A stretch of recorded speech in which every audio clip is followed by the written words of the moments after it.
Movie narration इन दी प्रिएंटिंग तांतीराम। कहानी की शुरुआत में हमें पौराणिक कथा बताई जाती है, जिसमें एक बार समुद्र मंथन में से अमृत निकला था। वहाँ पर असुर भी मौजूद थे। असुर भी डिमांड करने लगे कि हमें भी अमृत चाहिए। अमृत गलत हाथों में न चला जाए, इसके लिए भगवान विष्णु ने मोहिनी का रूप धारण कर लिया। मोहिनी इतनी सुंदर थी कि सुंदरता के मुकाबले में उसके समान इस ब्रह्मांड में कोई नहीं था, जिसके कारण सभी असुर मोहिनी की तरफ आकर्षित हो गए और अमृत सही हाथों में चला गया और सब कुछ सही हो गया। जब ये बात ब्रह्मा जी को पता चली कि मोहिनी से ज्यादा सुंदर इस ब्रह्मांड में कोई नहीं है, तब उन्होंने मोहिनी से भी ज्यादा सुंदर स्त्री बनाने का निर्णय लिया। तब उन्होंने अहिल्या को बनाया। देवी अहिल्या सच में बहुत सुंदर थी। देवी अहिल्या के निर्माण के बाद ब्रह्मा जी ने अहिल्या की शिक्षा की जिम्मेदारी गौतम महर्षि को दे दी। गौतम महर्षि ने अपनी जिम्मेदारी बहुत अच्छे से निभाई। कुछ समय बाद जब देवी अहिल्या बड़ी हुई तो वो और भी ज्यादा सुंदर दिखने लगी। तब गौतम महर्षि देवी अहिल्या को ब्रह्मा जी के पास ले गए। ब्रह्मा जी को अहिल्या के लिए गौतम महर्षि से अच्छा वर नहीं मिला। तब उन्होंने देवी अहिल्या की शादी गौतम महर्षि से कर दी। इसके बाद गौतम महर्षि और देवी अहिल्या दोनों अपना जीवन यापन करने लगे। समय के साथ साथ कई साल बीत गए। एक दिन इंद्र की नजर देवी अहिल्या पर पड़ी। देवी अहिल्या को देखते ही इंद्र मोहित हो गए और अपने मन में देवी अहिल्या को अपना बनाने की ठान ली। एक दिन जब गौतम महर्षि कहीं बाहर गए थे, तब इंद्र ने मौका पाकर गौतम महर्षि का भेष धारण कर लिया और देवी अहिल्या के पास जाकर संबंध बनाया। कुछ ही समय में यहाँ पर असली गौतम महर्षि आ गए और उन्होंने इंद्र और देवी अहिल्या को देख लिया। तब गौतम महर्षि गुस्से में आ गए और उन्होंने इंद्र को श्राप दे दिया। साथ में उन्होंने देवी अहिल्या को भी श्राप दे दिया कि तुम्हारी सुंदरता हमेशा के लिए खत्म हो जाए और तुम पत्थर की बन जाओ। बेचारी देवी अहिल्या की गलती न होने के बावजूद भी उन्हें श्राप मिल गया था। आज की कहानी भी कुछ इसी प्रकार की है। कभी कभी हमारे गलत न होने पर भी हमें गलत बता दिया जाता है। तो आइए अब आगे की कहानी की तरफ बढ़ते हैं। कहानी की शुरुआत में हमें अजय को दिखाया जाता है, जो कि हमारा नरेटर होता है। अजय हैदराबाद की कंपनी में काम करता है। अजय बताता है कि इंसान की जिंदगी में अच्छा और बुरा वक्त जरूर आता है, लेकिन कुछ लोग बुरे वक्त में कुछ ऐसे लोगों से कांटेक्ट कर लेते हैं जिससे उसकी जिंदगी बहुत बुरी बन जाती है। बुरे वक्त में लिए गए छोटे छोटे गलत फैसले भी इंसान की जिंदगी बर्बाद कर सकती हैं। खैर, इसके बाद अजय अपने दोस्तों के पास जाता है, क्योंकि ये लोग पार्टी करना चाहते हैं। सभी लोग पार्टी का सामान लेकर एक पुरानी फैक्ट्री में चले जाते हैं और पार्टी शुरू कर देते हैं। अजय का दोस्त अजय से बोलता है कि यार कोई कहानी सुनाओ। तब अजय जिन्न के बारे में बताता है कि भगवान ने इंसानों और जिन्न को एक साथ बनाया, लेकिन जिन्न इंसानों के साथ ही पैरेलल यूनिवर्स में रहते हैं, जिसके कारण जिन्न तो इंसानों को देख सकते हैं, लेकिन इंसान उन्हें नहीं देख सकते। जिन्न इंसानों से बातचीत कर सकते हैं, लेकिन अगर इंसान ने उससे बातचीत शुरू कर दी तो वो उन्हें अपने जाल में फंसा लेंगे और उनसे अपनी मर्जी का काम करवा सकती हैं, क्योंकि जिन्न इंसानों की अपेक्षा 10 गुना ज्यादा ताकतवर होती हैं। लेकिन भगवान ने जिन्नों के लिए कुछ नियम बनाए हैं, जिसमें सबसे महत्वपूर्ण नियम है कि जिन्न इंसानों से संबंध नहीं बना सकता। जो कोई इस नियम को तोड़ेगा उसे कड़ी से कड़ी सजा दी जाएगी। लेकिन फिर भी कुछ जिन्न इस नियम को तोड़कर इंसानों से संबंध बनाने की कोशिश करते हैं। इसके बाद अजय इसी गांव की एक कहानी सुनाता है। वो बताता है कि आज से कई साल पहले इस गांव में एक पटाखों की फैक्ट्री हुआ करती थी, जिसका मालिक अदिवन था। अदिवन के पटाखों की फैक्ट्री बहुत अच्छी चल रही थी, सब कुछ अच्छे से हो रहा था। एक दिन अदिवन की मेड अदिवन के बेटे बाला को लेकर फैक्ट्री में आती है। वो अदिवन को एक लेटर देती है, जो कि अदिवन की वाइफ का लेटर था। लेटर से उसे पता चलता है कि उसकी वाइफ किसी के साथ भाग गई है। बाला को माँ की याद न आए, इसलिए अदिवन उसे अपने साथ ही काम पर रख लेता है। समय के साथ साथ बाला अपनी माँ को भूल जाता है, लेकिन वो अपनी माँ से नफरत करने लगा था। अदिवन भी अपनी वाइफ की यादों को भुलाने के लिए एक औरत को अपने साथ रख लेता है। लेकिन इस गांव के नियम के अनुसार कोई भी इंसान अगर उसकी पत्नी जिंदा है तो वो दूसरी औरत के साथ नहीं रह सकता। इसलिए अदिवन गांव के बाहर अपना घर बना लेता है और उस औरत के साथ रहने लगता है। वक्त के साथ साथ बाला बड़ा हो जाता है, जिससे अदिवन उसकी शादी करवाना चाहता है, लेकिन बाला औरतों से नफरत करता है, इसलिए वो शादी करने से मना कर देता है। लेकिन अदिवन जबरदस्ती उसकी शादी अलागिनी नाम की लड़की से करवा देता है, जो कि इस गांव की सबसे खूबसूरत लड़की थी। बाला शादी के पहले दिन ही अलागिनी से बोल देता है कि ये शादी जबरदस्ती हुई है, इसलिए मैं तुम्हें एक्सेप्ट नहीं कर सकता। इसके बाद ये दोनों अलग अलग ही सोने लगती है। अलागिनी इससे बहुत दुखी होती है। एक दिन फैक्ट्री में ज्यादा काम होने की वजह से बाला रात तक काम करता है। तभी उसे एक अदृश्य शक्ति महसूस होती है। यहाँ की लाइट भी अपने आप चालू बंद हो रही थी। ये जिन्न होता है। जिन्न उससे बात करने की कोशिश करता है। बाला बोलता है, कौन हो तुम मुझे परेशान क्यों कर रहे हो? जिन्न बोलता है कि जरूरी ये नहीं कि मैं कौन हूँ, जरूरी ये है कि मैं तुम्हें मालामाल बना सकता हूँ। बस मुझे इसके बदले में कुछ चाहिए। क्या तुम मुझे दे सकती हो?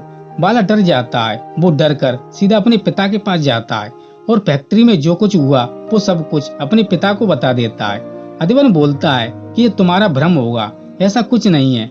अगर तुमसे फैक्ट्री नहीं संभाली जा रही तो उसे छोड़ दो, मैं फैक्ट्री को संभाल लूंगा। वो बाला पर गुस्सा करता है। इसके बाद बाला घर पर आ जाता है।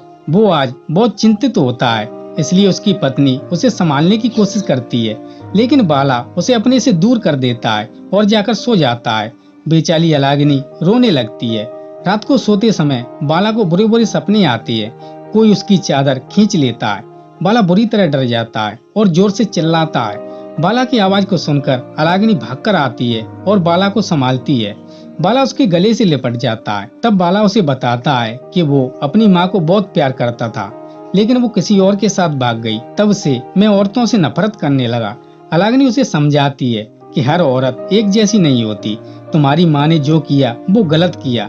इसका मतलब ये नहीं कि सभी औरतें खराब हैं। अलागिनी की बातों से बाला को सुकून मिलता है और ये एक दूसरे से प्यार करते हैं। अब ये दोनों एक दूसरे का बहुत ख्याल रखते हैं। अलागिनी को जब भी कोई परेशानी होती, बाला हर वक्त उसके साथ खड़ा रहता। अलागिनी भी बाला का बहुत ख्याल रखती है, इसलिए इन दोनों का प्यार और भी बढ़ जाता है। अब दिवाली आने वाली थी, इसलिए बाला फैक्ट्री के काम में ज्यादा व्यस्त रहता है। एक दिन अलागिनी बाला के लिए खाना लेकर आती है। जिन्न भी वहीं पर होता है। वो अलागिनी को देख लेता है और उसकी सुंदरता पर मोहित हो जाता है। एक दिन जिन्न बाला से बोलता है कि तुम मेरी बात मान लो, मैं तुम्हें सब कुछ दे सकता हूँ जो तुमने सोचा भी नहीं होगा। तुम्हारे पिता के मन में संकोच है कि तुम फैक्ट्री अच्छे से नहीं चला पाओगे, मैं इस संकोच को विश्वास में बदल दूंगा। बाला बोलता है कि कोई ऐसे तो मेरी मदद नहीं करेगा, इसके बदले में तुम्हें क्या चाहिए? जिन्न बोलता है, मुझे कुछ ज्यादा नहीं चाहिए, बस तुम्हारी पत्नी की खून की एक बूंद चाहिए। इसके बदले में तुम जो चाहो मैं वो तुम्हें दे सकता हूँ। बाला उसे मना कर देता है कि मैं ऐसा नहीं कर सकता, मैं अपनी पत्नी का भरोसा नहीं तोड़ सकता, और बाला यहाँ से जाने लगता है। जिन्न उसे रोकता है और उससे बोलता है कि क्या मैंने तुम पर कोई दबाव डाला? क्या मैंने तुम्हें परेशान किया? मैंने तो बस खून की एक बूंदी तो मांगी है। बाला सोचता है कि बात तो ये सही बोल रहा है, इसने मुझ पर न तो कोई दबाव डाला, नहीं मुझे परेशान किया, बस एक बूंद खून ही तो मांगा है। इसके बदले में ये मुझे सब कुछ दे सकता है। इसके बाद बाला यहाँ से चला जाता है। वो हमेशा जिन्न के बारे में ही सोचता रहता है। आखिरकार वो फैसला लेता है कि वो जिन्न की ख्वाहिश को पूरी करेगा। इसके बाद बाला अलागिनी को बेहोश करके उसके खून की एक बूंद निकाल लेता है और उसे लेकर फैक्ट्री पहुंच जाता है। वो जिन्न से बोलता है कि मैं तुम्हारे लिए खून की एक बूंद ले आया। जिन्न खून की बूंद को चाट लेता है और बहुत खुश होता है। वो बाला से बोलता है कि मैं बहुत खुश हुआ, तुमने मेरी ख्वाहिश को पूरा किया। अब तुम जो चाहते हो वो तुम्हें मिल जाएगा। अब मैं यहाँ से जा रहा हूँ। अब मैं यहाँ पर तभी आऊंगा जब तुम मुझे बुलाओगे। इसके बाद जिन्न यहाँ से चला जाता है। कुछ ही समय में हम देखते हैं कि बाला बहुत तरक्की कर रहा है। हर कोई उससे ही पटाखे खरीदता है। उसने नई फैक्ट्री भी बनवाना शुरू कर दी है। बाला के पिता भी उससे बहुत खुश होते हैं। एक दिन अलागिनी बाला से बोलती है कि जब मैं बहुत छोटी थी तभी मेरे माँ बाप की मौत हो गई थी। उसके बाद मेरे चाचा ने ही मुझे पाला है। मैं हमेशा से चाहती थी कि माँ बाप जैसा प्यार मुझे मेरे पति से मिले। इस पर बाला उसे वचन देता है कि वो हमेशा उसे प्यार करेगा, चाहे सुख हो या दुख हो, वो उसका साथ कभी नहीं छोड़ेगा। बाला बहुत खुश होता है क्योंकि उसका बिजनेस भी बहुत अच्छे से चल रहा था। लेकिन वो कहती है ना कि लालच इंसान को अंधा बना देता है। वो फैक्ट्री में जाता है और जिन्न को बुला लेता है। वो जिन्न से बोलता है कि मेरी नई फैक्ट्री शुरू होने वाली है, मैं चाहता हूँ कि मैं और भी ज्यादा तरक्की करूँ। जिन्न बोलता है कि तुम जैसा चाहते हो वैसा ही होगा, इसके बदले में मुझे तुम्हारी पत्नी चाहिए। बाला गुस्से में बोलता है कि मैं तुम्हें अपनी पत्नी नहीं दे सकता, मैं उससे बहुत प्यार करता हूँ। अब तुम यहाँ से चले जाओ, मुझे तुम्हारी मदद की जरूरत नहीं है। जिन्न बोलता है कि तुम मुझे बुला तो सकते हो, लेकिन मेरी मर्जी के बिना तुम मुझे वापस नहीं भेज सकते। बाला फंस जाता है। वो भला अपनी पत्नी को कैसे दे सकता था? वो उससे बहुत प्यार करता है। वो अपनी पत्नी को वचन भी दे चुका था कि वो हमेशा उसका ख्याल रखेगा। कुछ ही दिनों में हम देखती हैं कि सरकार ने पटाखों पर बैन लगा दिया है, लेकिन ये टेम्पररी बैन होता है। इसलिए बाला अपना सारा माल नई फैक्ट्री में शिफ्ट कर देता है, लेकिन फैक्ट्री अभी तक पूरी नहीं बनी थी। इसलिए जब बारिश होती है तो फैक्ट्री में पानी भर जाता है, जिससे सारे पटाखे खराब हो जाते हैं। बाला इससे बहुत परेशान होता है। वो जिन्न के पास जाता है। वो उससे बोलता है कि तुम ये सब रोक दो, तुमने मुझे बर्बाद कर दिया, तुम यहाँ से चले जाओ, मैं तुम्हें अपनी पत्नी नहीं दे सकता। जिन्न बोलता है कि तुम्हारी पत्नी ने तुम्हें धोखा दिया है, उससे पूछना कि राजेश कौन है। घर पर आकर बाला अलागिनी से पूछता है कि ये राजेश कौन है। अलागिनी बोलती है कि राजेश मेरे पड़ोस में रहता था, हम दोनों एक दूसरे से प्यार करते थे, लेकिन उसने मुझसे शादी करने से मना कर दिया। तब मैं उससे अलग हो गई, लेकिन हम दोनों ने कभी संबंध नहीं बनाया। राजेश के बारे में मैं तुम्हें शादी की पहली रात ही बताना चाहती थी, लेकिन उस वक्त तुम मुझसे चिढ़े रहते थे, इसलिए मैं तुम्हें नहीं बता पाई। ये सब पुरानी बातें हैं, इन्हें सोचने से क्या फायदा, हमें अपनी जिंदगी अच्छे से गुजारनी है। बाला अलागिनी पर भरोसा करता था, इसलिए वो जिन्न से बोलता है कि मेरी बीवी ने मुझे कोई धोखा नहीं दिया है, उसने मुझे सब कुछ सच बता दिया है। लेकिन जिन्न बाला को फंसाने की कोशिश करता है ताकि वो अलागिनी को उसे सौंप दे। जिन्न बाला को एक विजन दिखाता है जिसमें राजेश अलागिनी के साथ संबंध बना रहा था। ये देखकर बाला को अलागिनी पर बहुत गुस्सा आता है कि उसने उससे झूठ बोला। वो सीधा अपने पिता के पास जाता है और जिन्न के बारे में सब कुछ बता देता है। अधिवन बोलता है कि तुम अलागिनी को जिन्न को सौंप दो और सभी से बोल देना कि अलागिनी किसी के साथ भाग गई, इसके बदले में जिन्न तुम्हें सब कुछ दे देगा।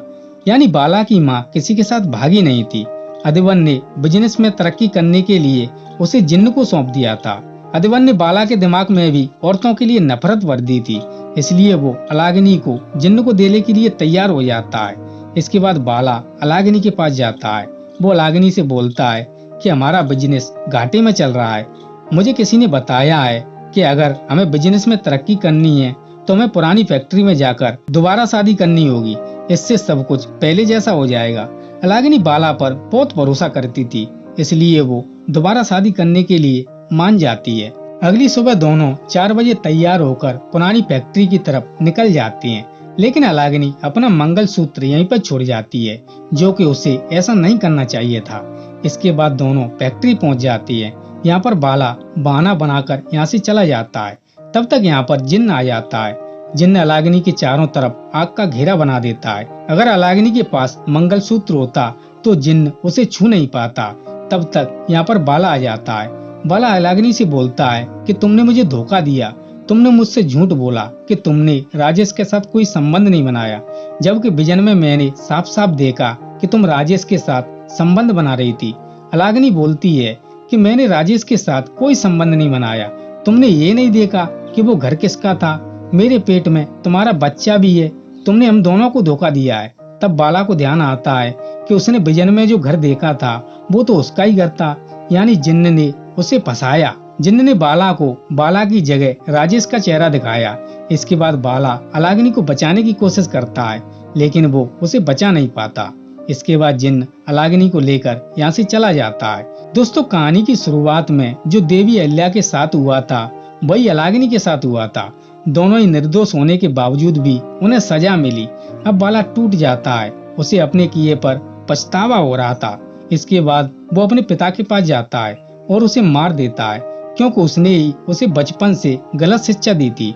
इसके बाद बाला अपने आप को संभाल नहीं पाता और फांसी लगाकर खुद को खत्म कर लेता है। अब कहानी प्रेजेंट में आ जाती है, जहाँ पर अजय और उसके दोस्त पार्टी कर रहे थे, यानी शराब पी रहे थे।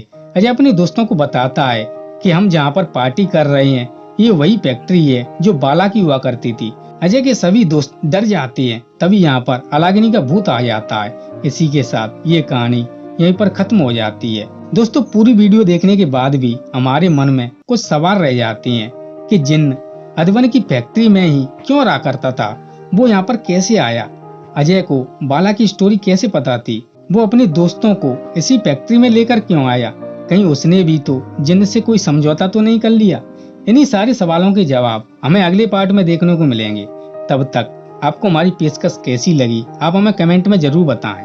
अगर ये वीडियो आपको पसंद आई है तो इसे लाइक करें तथा अपने दोस्तों के साथ शेयर करें। अगर आप इस चैनल पर नए हैं तो सब्सक्राइब कर लीजिए। तो दोस्तों आज के लिए बस इतना ही, मिलते हैं अगली वीडियो में। इस वीडियो को देखने के लिए धन्यवाद।